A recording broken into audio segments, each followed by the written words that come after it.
Hello everyone, আজ আমি তোমাদের সাথে ওটসের 3 রকমের রেসিপি শেয়ার করব, যেটা আমি আমার 1.5 বছরের বাচ্চাকে দিয়ে থাকি। এটা তোমরা তোমাদের বাচ্চাদেরকেও দিতে পারো, নিজেরাও ব্রেকফাস্টে খেতে পারো কিংবা স্কুলের টিফিনেও দিতে পারো। রেসিপিগুলি যেমনই খুব সহজ তেমন খুব তাড়াতাড়ি তৈরি হয়ে যায় এবং খুবই সুস্বাদু। তো চলো রেসিপিগুলো তোমাদের সাথে শেয়ার করি। ফার্স্ট রেসিপি হলো ওটস পরিচ। পরিচ শব্দের অর্থ দুধ কিংবা জলে সেদ্ধ করা খাবার, সেটা শস্য জাতীয় হতে পারে কিংবা স্টার্চ জাতীয়ও হতে পারে, তাই এই রেসিপিটির নাম হলো ওটস পরিচ। এটা বানাবার জন্য সবার প্রথমে লাগবে পরিমাণ মতো ওটস। তারপর ওটসটাকে একটা কড়াইয়ের মধ্যে হালকা একটু ড্রাই রোস্ট করে নিতে হবে, তবে খেয়াল রাখবে ওটসটা যাতে পুড়ে না যায়। আমার ক্ষেত্রে যেটা হয়েছিল, ওটসটা নাড়তে নাড়তে না একটু বেশি লালচে ভাব হয়ে গেছিলো, কিন্তু আমার ভাগ্য ভালো ছিল যে ওটসটা তেতো হয়ে যায়নি। তো দেখো এভাবে হালকা নেড়ে চেড়ে না ওটসটাকে একটু প্রথমে ড্রাই রোস্ট করে নিতে হবে। আমি এখানে যাতে ওটসটা খেতে একটু মিষ্টি মিষ্টি লাগে তার জন্য একটা কলাকে আমি ম্যাশ করে এর মধ্যে মিশিয়ে দিয়েছি, আর একটা কলা আমি ওপরে ডেকোরেশনের জন্য রেখেছি। ওপর থেকে অল্প একটু খেজুর কুচি দিয়েছি এবং তার সাথে অল্প একটু আমন্ডকে কুচি করে দিয়েছি, আর ওপর থেকে সামান্য একটু মধু এর মধ্যে ছড়িয়ে দিয়েছি। তোমরা এখানে মধুটা চাইলে নাও দিতে পারো, আর এটা দিয়েই শুধুমাত্র খেতে পারো। আর এখানে ফলের মধ্যে শুধু কলা না, তোমরা যে কোনো প্রকারের ফল এর মধ্যে দিতে পারো। সেকেন্ড রেসিপি হলো ওটসের চিলা, অথবা এটাকে ওটসের গোলা রুটিও বলা যেতে পারে, যার জন্য সবার প্রথমে আমার বেশ কিছু সবজি লাগবে। যেমন আমি এখানে গাজরকে গ্রেট করে নিয়েছি, পেঁয়াজ নিয়েছি, ধনেপাতা আর কাঁচা লঙ্কা। তোমরা চাইলে এখানে একটু বিনসকেও কুচি করে দিতে পারো। দেন আমি এখানে ডিম নিয়েছি, ডিমটাকে খুব ভালোভাবে ফেটিয়ে নিচ্ছি। তারপর এর মধ্যে নুন এবং গোলমরিচের গুঁড়ো দিয়ে খুব ভালোভাবে মিশিয়ে নেব। তোমরা চাইলে এটাকে ডিম ছাড়াও করতে পারো, তবে ডিম দিলে না তাও একটুও লেগে যায় না, খুব ভালোভাবে জিনিসটা তৈরি হয়ে যায়। আর কোয়ান্টিটি দেখেই বুঝতে পারছো, এটা শুধু আমার বাচ্চার জন্য না, এটা আমার হাজব্যান্ডের টিফিনে যাবে এবং সকালে আমাদের ব্রেকফাস্টেও আমরা এটাই খাবো।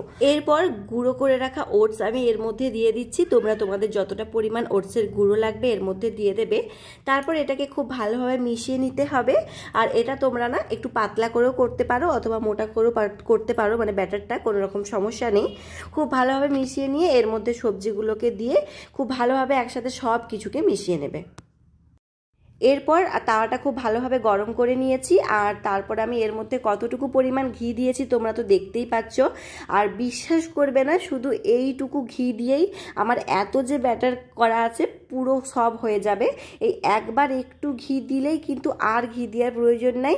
এই গরম তাওয়াতেই কিন্তু একের পর এক হয়ে যাবে, আর একটুও লেগেও যাবে না, কারণ এটাতে যেহেতু ডিম দিয়ে আছে না, তার জন্য না একটুও লেগে যায় না।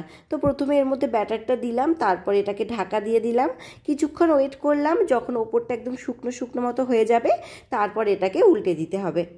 দেখতেই পাচ্ছ কত সহজে খুবই হেলদি আর টেস্টি একটা খাবার তৈরি হয়ে গেল।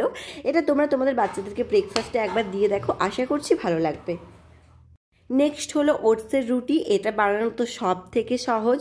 তার জন্য কি করতে হবে, প্রথমে একটা জায়গাতে না একটু জল ফুটতে দিতে হবে, তারপর এর মধ্যে নুন দেবে আর অল্প একটু পরিমাণ ঘি দেবে। ঘিটা তোমরা নাও দিতে পারো। এরপর না এটাকে ওটসগুলোকে এর মধ্যে দিয়ে খুব ভালোভাবে মিশিয়ে নেবে। আমি খুবই দুঃখিত, এই ফুটেজটা আমি দিতে পারিনি, কারণ তখন আমার ক্যামেরাটায় না কিছু একটা প্রবলেম হচ্ছিল, অন হচ্ছিল না। তো দেখো আমি ওর মধ্যে দিয়ে খুব ভালোভাবে মিশিয়ে নিয়েছিলাম।